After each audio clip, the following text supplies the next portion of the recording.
दोस्तों, कभी खाली मत बैठो। यही वह मंत्र है जो इंसान को इतिहास बनाता है। कभी ध्यान देना, जब इंसान खाली बैठता है तो उसका शरीर नहीं बल्कि उसका दिमाग सड़ने लगता है। खाली बैठा इंसान सबसे ज्यादा क्या करता है? वह अपने बीते हुए कल को कोसता है, दूसरों की जिंदगी से खुद की तुलना करता है, अपने भाग्य को दोष देता है और धीरे धीरे खुद पर भरोसा खो देता है। लेकिन इतिहास गवाह है, दुनिया का हर महान व्यक्ति कभी भी खाली नहीं बैठा। जीवन का पहला कठोर सत्य, खाली समय मतलब कमजोर मन, व्यस्त मन मतलब शक्तिशाली भविष्य। गीता में श्री कृष्ण कहते हैं, कोई भी मनुष्य एक क्षण भी बिना कर्म किए नहीं रह सकता। अर्थात अगर कोई मनुष्य सोच भी रहा है तो वह भी उसका कर्म है, और अगर खाली बैठा मनुष्य अपने मन में निगेटिव बातें सोच रहा है तो उसका फल उसे जरूर मिलेगा। अर्थात अगर आप खाली बैठकर निगेटिव या फिर गलत विचार सोच रहे हैं तो आप गलत दिशा में चल रहे हैं। अगर आप काम नहीं कर रहे हैं तो भी आपका मन कुछ न कुछ जरूर कर रहा है, क्योंकि मन में डर, चिंता, पछतावा, ईर्ष्या कुछ न कुछ तो चल ही रहा है। इसीलिए सवाल यह नहीं है कि आप काम कर रहे हैं या फिर नहीं, बल्कि सवाल यह है कि आप किस दिशा में काम कर रहे हैं। खाली बैठने का सबसे बड़ा नुकसान न्यूरोसाइंस कहती है, जब दिमाग आइडल होता है तो उसमें एक सिस्टम एक्टिवेट होता है, डिफॉल्ट मोड नेटवर्क, जिसे शॉर्टकट में कह सकते हैं डीएमए। डीएमए एक्टिव होने पर ओवर थिंकिंग बढ़ती है, एंजाइटी बढ़ती है, निगेटिव मेमोरीज रिप्ले होती है, सेल्फ डाउट पैदा होता है। इसीलिए खाली दिमाग मतलब शैतान का घर, यह सिर्फ कहावत नहीं है, साइंटिफिक फैक्ट है।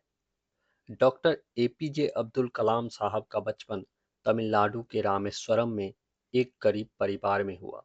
पिता नाव चलाते थे। कलाम साहब खुद बचपन में अखबार बांटा करते थे, गली गली में, मोहल्ले में। लेकिन एक बात पर ध्यान दो, उन्होंने कभी भी खाली समय बर्बाद नहीं किया। जब दूसरे बच्चे खेलते थे उस समय भी कलाम साहब पढ़ते थे, सोचते थे, सवाल पूछते थे, नए नए आइडियाज के बारे में सोचते थे। उन्होंने खुद कहा था, खाली बैठकर कोई सूरज नहीं बनता, सूरज बनने के लिए अंदर आग चाहिए होती है। समय का महत्व जो समझ गया वही आगे गया। डॉक्टर कलाम साहब कहते थे, time is a limited resource, once gone it's never come back. Gita में समय को काल कहा गया है। गीता के अध्याय 11 और 32वें श्लोक में लिखा है, मैं ही काल हूँ जो सब कुछ नष्ट कर देता है। समय अमीर या गरीब नहीं देखता, होशियार या फिर मूर्ख नहीं देखता, सिर्फ चलता रहता है। समय न तो अच्छे इंसान के लिए ज्यादा देर तक रुकेगा और न ही बुरे इंसान के कारण जल्दी से चला जाएगा। समय अपने वक्त पर चलेगा। सवाल यह है, आप उसके साथ चल रहे हो या फिर पीछे छूटते जा रहे हो। डॉक्टर भीमराव अंबेडकर साहब अछूत समझे जाते थे।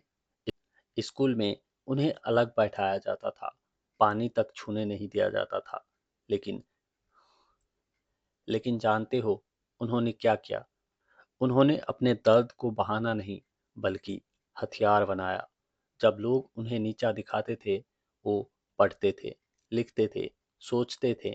उन्होंने कहा था, खाली बैठने वाले लोग लंबी जिंदगी जीते हैं लेकिन महान जिंदगी नहीं। माइंडसेट का खेल। सफल लोग सोचते हैं, अब मैं क्या सीख सकता हूँ, और सफल लोग सोचते हैं, अब मैं क्या एक्सक्यूज दे सकता हूँ। भगवत गीता कहती है, खुद को खुद ही ऊपर उठाओ, खुद को खुद ही नीचे मत गिराओ।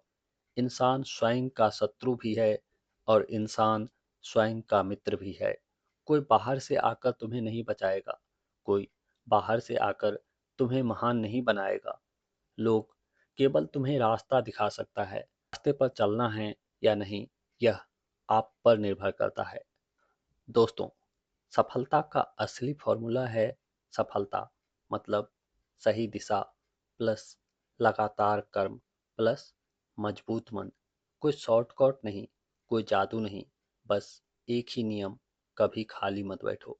अगर खाली हो तो पढ़ो, लिखो, सीखो, सोचो। शरीर को ट्रेंड करो, माइंड को ट्रेंड करो, अपने दिमाग को बढ़ाओ, अपनी क्षमता को बढ़ाओ। मन को ट्रेंड करो, मन को भटकने मत दो। और अंतिम चेतावनी याद रखना, अगर तुम आज भी घंटों स्क्रॉल कर रहे हो, दूसरों की जिंदगी देख रहे हो, खुद की जिंदगी को टाल रहे हो, एक्सक्यूज दे रहे हो, बहाने बना रहे हो, तो याद रखो, समय तुम्हें कभी माफ नहीं करेगा। इतिहास में वही लोग याद रखे जाते हैं जो आज खाली नहीं बैठे हैं। अंतिम संदेश याद रखना, कभी खाली मत बैठो, क्योंकि खाली बैठा दिमाग डर पैदा करता है, और बिजी दिमाग भविष्य का निर्माण करता है। लाइफ में इतने बिजी, इतने व्यस्त हो जाओ कि किसी की बुराई सुनने और किसी की बुराई करने का वक्त ही न मिले। आज आप जो कर रहे हो वही तय करेगा कि कल दुनिया आपको कैसे याद करेगी। या तो आप समय का इस्तेमाल करो, या समय आपका इस्तेमाल कर लेगा। अब फैसला आपके हाथ में है। उठो, काम करो, और खुद को इतना मजबूत बनाओ कि किस्मत भी आपके सामने झुक जाए। Wish you all the best दोस्तों। मैं आपके सपनों को दिल से सपोर्ट करता हूँ। दोस्तों, अगर इस वीडियो से आपके मन में आग लगी हो, कुछ सीखने को मिला हो, तो इस वीडियो को ज़्यादा से ज़्यादा अपने दोस्तों, अपने रिश्तेदारों के साथ, अपने फैमिली फ्रेंड में शेयर ज़रूर कर देना। मिलते हैं अगली वीडियो के साथ। तब तक के लिए अपना ख्याल रखना, स्वस्थ रहना, और देखते रहना हमारा यूट्यूब चैनल JPS इंस्पायर्ड की नई नई वीडियोज। जय हिंद।